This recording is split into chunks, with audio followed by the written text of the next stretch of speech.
Welcome to the place where we learn about and learn from the leaders in our field who are powering creativity.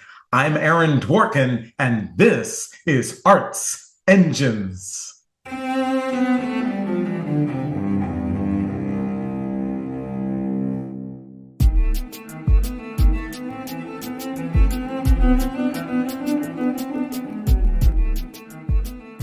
Thanks again for joining me here on Arts Engines. Today's guest is Amelia Durán, who serves as the executive director of Garage Cultural. Amelia, welcome to the show.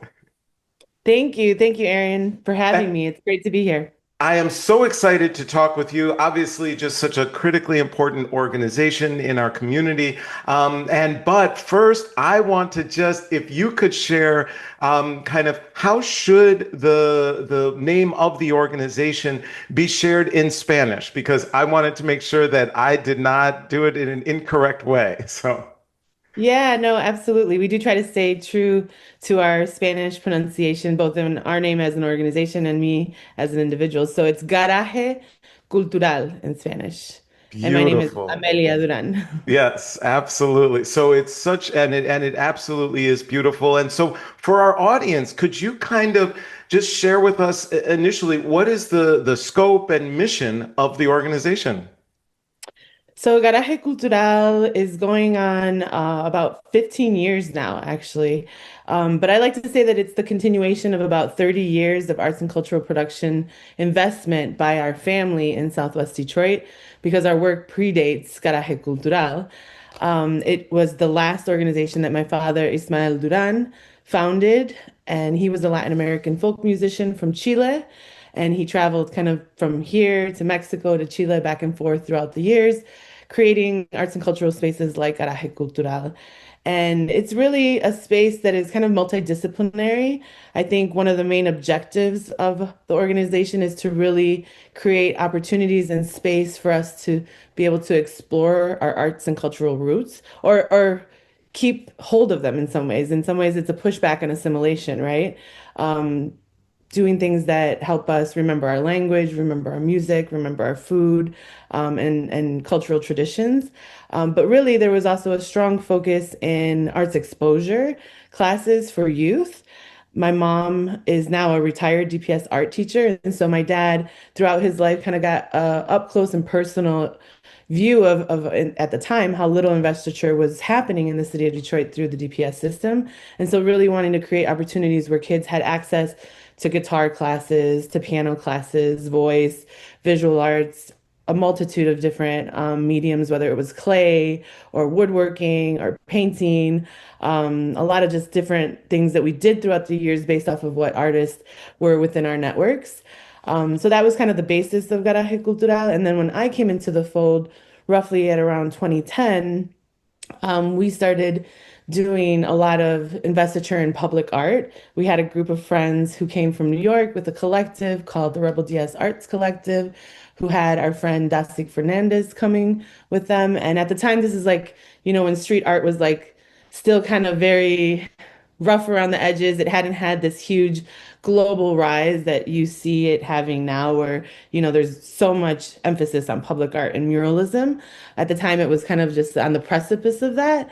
So when he came in 2010 during the US Social Forum, he painted a mural on Werner in the E&L parking lot. And I like to say that that was kind of the first large scale public art installation that had happened in the community over a period of like 10 years, where there was kind of like a gap in public art investiture. And so I started an initiative called Art on the Block shortly thereafter. And then from there, we just started doing more and more public art installations. And so Garaje kind of does a lot of different things based off of what the community is really asking for.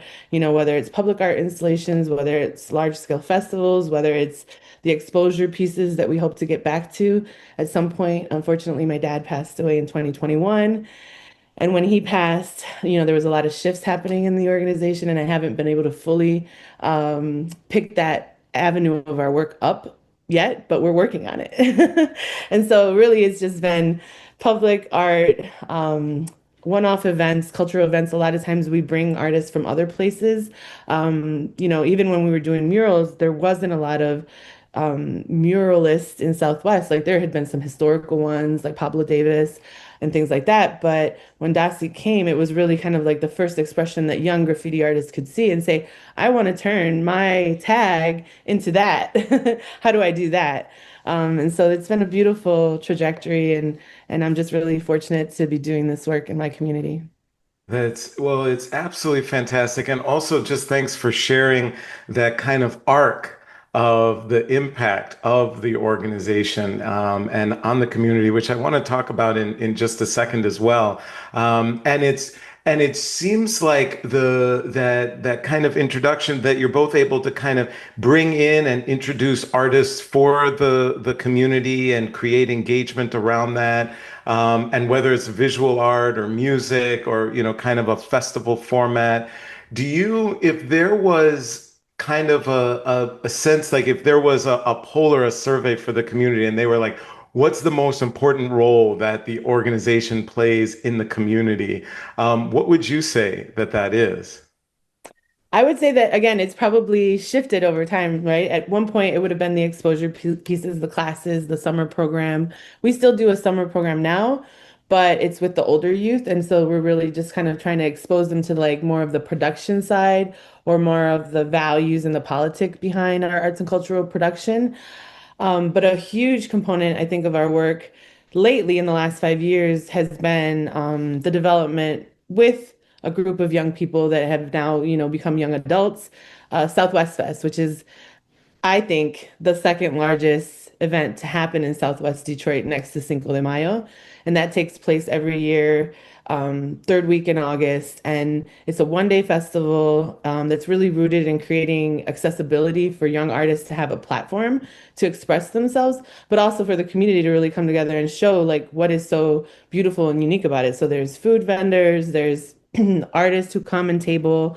We have three stages. We do it at the Senate Theater, which has also kind of been an outlet for us to kind of uplift a historical theater in our community that in some ways for a long time had been kind of dormant in terms of its visibility, I would say. It's been doing an amazing job in the last 5 to 10 years, but for a long time it was kind of like under the radar, right?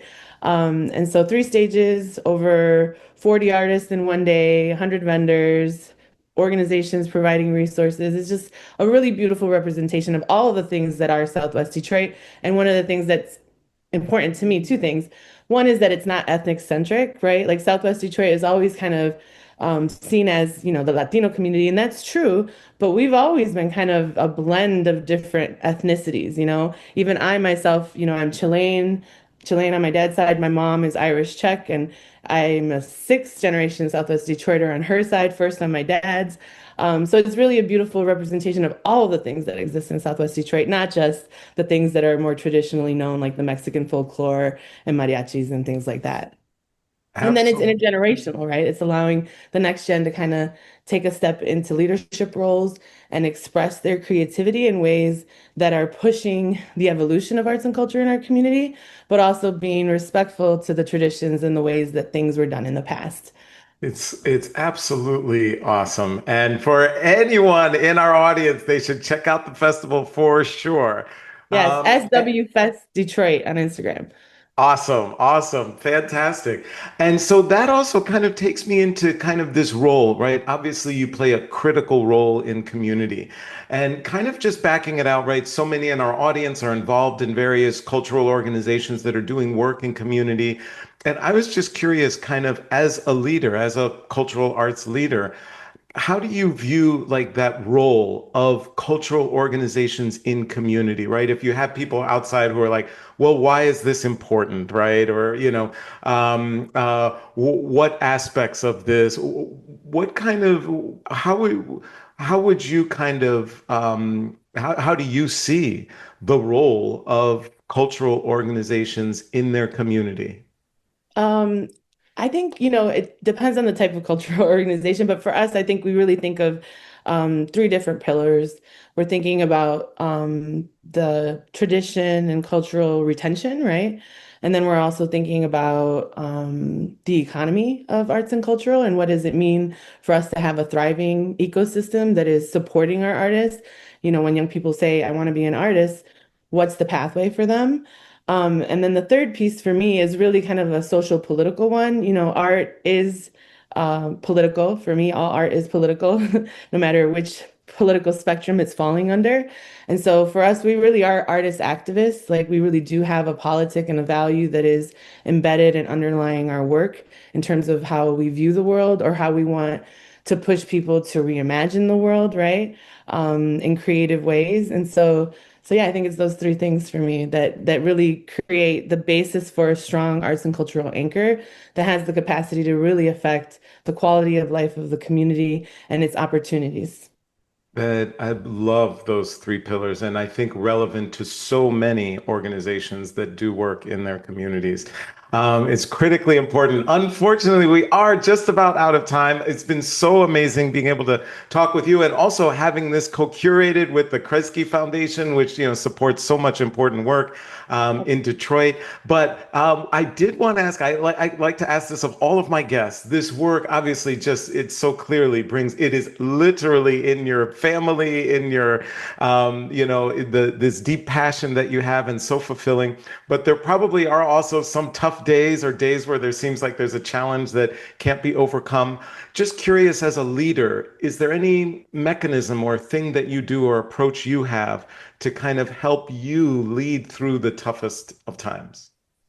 Ooh, that's a hard one because there definitely have been a lot of challenging times in the last few years for us as an organization as we're adapting to the pivot of losing my dad. I think two things for me. One, staying grounded, getting out into nature, breathing, fresh air. For me, it's water. I get out on my paddleboard, I go to Belle Isle, I breathe in the air, and I try to just remember that we are part of this larger ecosystem. And then the other one for me in a rapidly evolving city like Detroit lately has been like patience and almost like trying to push back a little bit on the hustle culture. Like hustle for sure, right? Where Detroit hustles harder, but things are moving so fast that I feel like legacy Detroiters are feeling this like pressure to keep up. And I'm like, no, I don't want to keep up with the pace that is being ascribed to us by outside entities. Like, we've been doing this for a really long time. There's so much depth and value to our work and our roots here, that we deserve to give ourselves like agency and peace in terms of how we approach all of the things that are happening around us. And so patience has been a big one for us lately, just like allowing ourselves to sit in the moment and not feel like this like need to constantly be creating and moving at this fast pace or feeling like we're going to become oblivious or not oblivious, but fall behind in some way. So Amelia Durán, you truly are one of the arts engines who is powering human creativity in our world. Thank you so much for everything that you do for Detroit and for the world. And thank you so much for being on the show. thank you so much, Aaron, for the opportunity and for having me. No, it was a pleasure.